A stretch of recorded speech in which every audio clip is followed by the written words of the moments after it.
একটি কথা আমি তোমাদের কাছে বলে যাচ্ছি।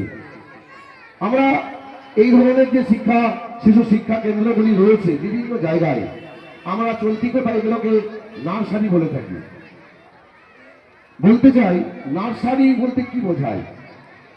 নার্সারি বলতে বোঝায় 3 বছর বয়স থেকে 5 বছর বয়স পর্যন্ত শিশু শিক্ষা, অর্থাৎ প্রাক প্রাথমিক শিক্ষা। যে সমস্ত ছোট ছোট বাচ্চারা 3 বছর বয়স, তারা এই সমস্ত কিছু শিক্ষা প্রতিষ্ঠানে এসে খেলার ছলে, গল্প করার ছলে, আলোচনার ছলে, কথা বলার ছলে কিছু শিখবে। কি শিখবে না, আচার ব্যবহার, কারোর সাথে কিভাবে কথা বলবো, বন্ধু বান্ধবের সাথে কিভাবে মিশবো, এইগুলো শিখবে। এবং সাথে কিছু সংখ্যা চেনা, অক্ষর পরিচয়, এই সবগুলো শিখবে।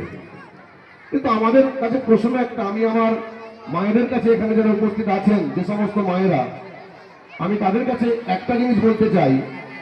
আমরা হয়তো নার্সারি শিক্ষার আলোয় 3 বছর থেকে বাচ্চাদেরকে শিক্ষা দিচ্ছি ঠিকই, কিন্তু বাচ্চাদের শিক্ষা শুরু হয় অনেক আগে।